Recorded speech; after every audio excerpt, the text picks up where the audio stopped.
We are here today on Roosevelt Island, a National Park Service site. During the Civil War, this was known as Analostan Island or Mason's Island, and was the site of a training camp for the 1st U.S. Colored Troops, an infantry regiment recruited from D.C. residents in 1863. At Camp Green, as it was known, newly enlisted soldiers learned to march in formation and fire rifles. At the war's end, this was also the site of a freedmen's village. As we prepare to celebrate Juneteenth, it's important to remember how many former slaves joined the battle lines as soldiers, quickly establishing themselves as effective frontline troops. The following poem was written by Fanny Jackson Coppin. We welcome our brave volunteers. Fling your caps to the breeze, boys, and give them 3 cheers. They have proven their valor by many a scar, but their godlike endurance has been nobler by far. Think ye not their brave hearts grew sick with delay, when the battle cry summoned their neighbors away, when their offers were spurned and their voices unheeded, and grim prejudice vaunted, their aid was not needed. Till some pious soul full of loyal devotion, to whom flesh and muscle were more than a notion, proposed that in order to save their own blood, as drawers of water and hewers of wood, they should use their black brothers, but the blacks couldn't see what great magnanimity prompted the plea. And they scouted the offer as base and inglorious, for they knew that, through God, they should yet be victorious. But alas, for our country, her insolent horde has melted like snow in the glance of the Lord. Aye, the face of the nation grew ghastly and white, when the angel of death crossed her sill in the night, and her firstborn were slain. Then she bowed her proud head, while in sackcloth and ashes she mourned for her dead. Let her weep for her martial pride, weep for her noblest. The southern plains reek with the blood of her boldest.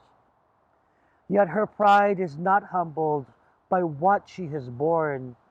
'Tis necessity's goad that is urging her on to enlist you, my brothers.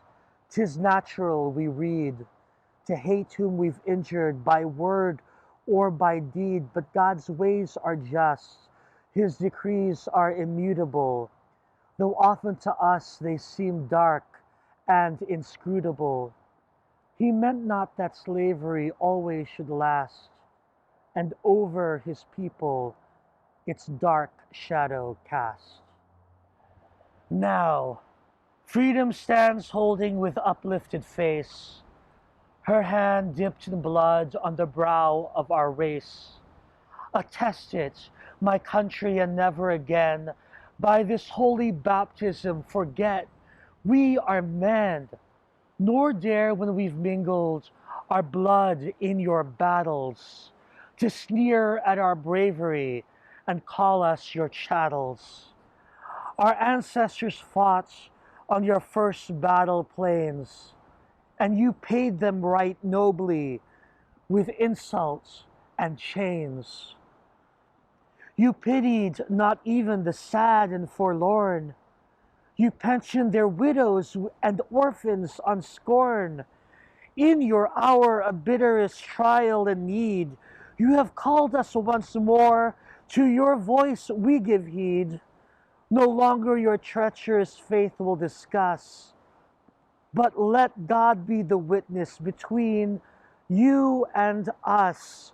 We have stout hearts among us, as well do you know, that ne'er quailed before danger or shrank from a foe. They have come at your bidding, in dangers to share, and that which is grander to do and to dare. Then away to the battlefield, brave volunteers, will not sadden your parting with womanish tears.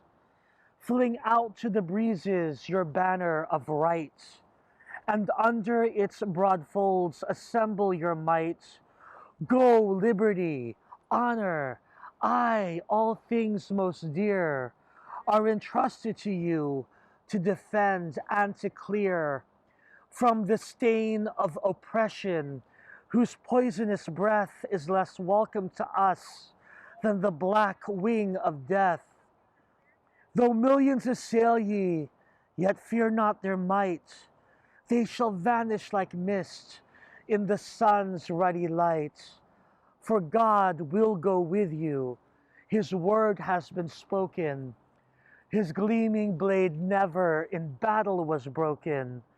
With him as your leader, your cause will fail never. Sic iter ad astra, your watchword forever.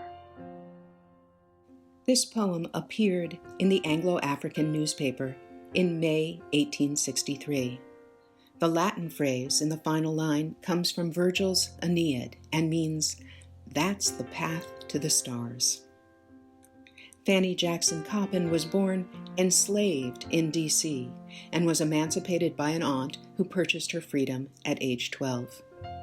She attended Oberlin College, where she opted to take the more academically rigorous gentleman's course, including studies in Latin, Greek, and mathematics, and distinguished herself as an exceptional scholar. After graduation, Coppin spent 37 years teaching and serving as principal at the Institute for Colored Youth in Philadelphia, a forerunner of Cheyney University. The wife of a minister, she was active in the African Methodist Episcopal Church and traveled with her husband to do missionary work in South Africa. Coppin State University in Baltimore was named in her honor.